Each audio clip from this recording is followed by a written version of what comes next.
na cidade de Itaquaritinga do Norte. O episódio foi registrado por câmeras de segurança. Vamos chamar ao vivo o repórter Patriota Júnior, que traz as informações. Patriota, um susto vivido pela família, né? Pois é, Mário. Realmente um grande susto, né? Chamou muito a atenção esse episódio lá em Itaquaritinga do Norte. A raposa, ela tinha um alvo, aí nas imagens você percebe que ela muda de rota e acaba atacando a criança, né?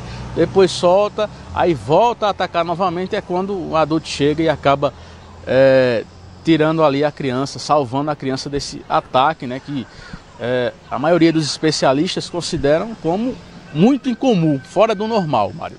A gente vai conversar agora com o professor Marcelo Bezerra, que é biólogo. Professor, bom dia, bem-vindo mais uma vez à Rádio Cidade. O que é que pode ter acontecido ali, professor? Bom dia a todos que nos acompanham. Ali é uma situação multifatorial, né? A gente não tem como cravar, como afirmar o que realmente aconteceu, o que levou aquele animal a tomar aquela atitude, mas a gente pode elencar aqui, para quem nos acompanha, algumas possíveis situações. Primeiro, entender que não é um animal agressivo, né? Ele não é um animal, é um predador, mas não é um animal com característica de atacar. Pelo contrário, é facilmente acuado. Então você não identifica o contato com o humano, ele foge rapidamente, a gente pode encontrar muitas vezes na margem das rodovias, mas ali pode ter acontecido alguns fatores que a gente vai aqui colocar para vocês, do tipo, esse animal podia estar com o vírus da hidrofobia. É tanto que aqui no Hospital Mestre Vitalino a criança passou pelos procedimentos, dentre eles o soro antirrábico, que é o soro que vai combater aí a possível transmissão. A gente sabe que um animal, seja um gato, seja um cão, seja uma raposa com a hidrofobia, torna-se um animal agressivo, né? Aí sim, o estresse é muito alto, o nível de estresse nervoso é muito alto e qualquer circunstância leva ao ataque.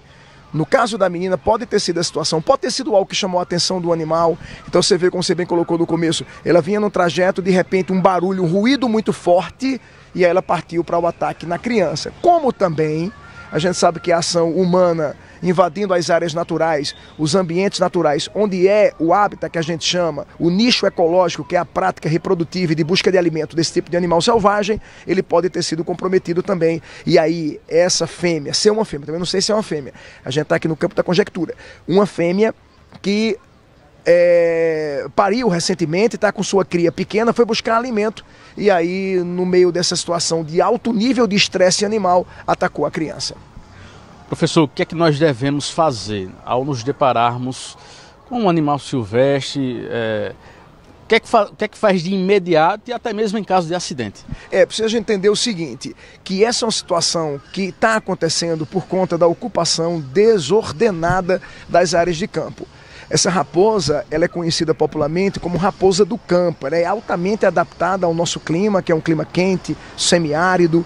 Então é um animal que ela se adaptou muito bem. E o que é que está acontecendo? O encontro desse animal agora com a população é justamente o avanço desordenado. E aí, como você perguntou, o que fazer? Primeiro, é interessante que a gente proteja a nossa casa, né? Então a proteção que acontece num sistema de moradia, não deixar a casa aberta, quem mora principalmente em área rural, não deixar a casa aberta, que pode acontecer, não é que vai acontecer, mas pode acontecer. Então cercar a residência com muro, essa questão de jardim aberto para ter o acesso do animal, isso aqui é perigoso. Mas caso haja o contato com o animal, não adianta partir para agredir o animal, não adianta enfrentar o animal, confrontar, é se proteger. Aí seria a questão de proteção mesmo, adentrar, se resguardar para não ter o contato. Mas caso haja o contato, como houve com a criança, a primeira atitude a fazer é buscar um hospital, é uma unidade de saúde para tomar os procedimentos. Tanto o procedimento de curativo no local, porque realmente é um animal que apresenta presas afiadas, pequenas e afiadas, e aí vai levar uma lesão na pele, que é uma lesão considerável, com quadro hemorrágico, e também tomar o soro antirrábico. Muito bem, obrigado pelas informações, professor Marcelo Bezerra, biólogo.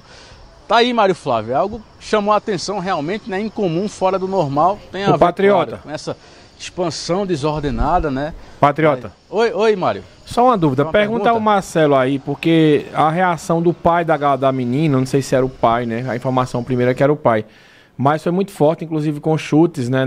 Eu acho que inclusive matou a raposa, né? Porque os chutes eles são fortes na raposa cai e ele dá mais 4 chutes na raposa, né? O que é que a pessoa deve fazer?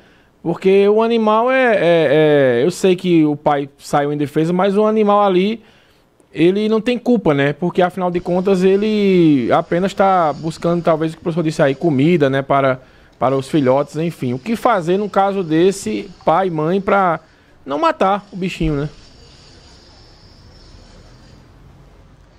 Mário citou o seguinte, da reação ali do adulto, né? Que chega, dá 3, 4 chutes na raposa. A gente não sabe, mas certamente deve ter matado, né? Mas ele pergunta, né? O que fazer, pai e mãe, para tentar ali contornar a situação sem ter que matar o animal, né?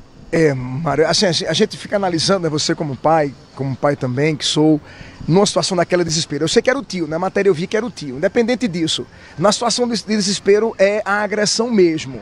Agora, se você tiver a oportunidade de jogar um balde com água, provavelmente esse animal está raivoso e está com o vírus da hidrofobia. Então o nome dado a esse tipo de virose de hidrofobia não é um acaso. É porque os animais ficam acuados quando arremessa água, né? A questão da hidrofobia, aversão à água, quando arremessa água. Então seria uma medida que poderia ser feita caso você encontre um animal próximo, ao redor da sua residência. Então não colocar veneno, tentar jogar água nele que o animal vai ser acuado mesmo. Numa situação como aquela, o homem se viu a única saída que era a agressão mesmo ao animal, tá? Lembrando aos ouvintes, você que nos acompanha, que esse animal se alimenta de pequenos roedores, alimenta de aves, como geralmente pintos, porque até muitas vezes são raposas tão pequenas que elas não têm ainda o instinto de matar um galináceo, como um galo, como uma galinha, como um pato, que são aves de maior porte. Então, geralmente, esperam um vacilo da galinha, o pinto está lá sozinho, eles vão e atacam, se alimentam disso. É um animal carnívoro, é um carnívoro como os canídeos, mas que não tem essa questão de predar, de atacar. Por isso que a gente diz que é um ponto fora da curva o que aconteceu. Ele não vai atacar um humano para se alimentar. Então, numa situação dessa, como você colocou para a gente, Mário, o interessante é você jogar água no animal, né? Ao redor da sua casa, jogar água que ele vai fugir, vai afugentar. Até a presença do próprio humano vai afugentar. Por isso que a gente disse, é um caso à parte que aconteceu ali, que levou o animal a atacar a criancinha 2 vezes, né? Ela sai, depois volta e ataca novamente. Felizmente, graças a Deus, a criança está bem. Pois é, nada de mais grave aconteceu, né? Mário, é com você. Valeu, Patriota. Obrigado aí mais uma vez ao professor.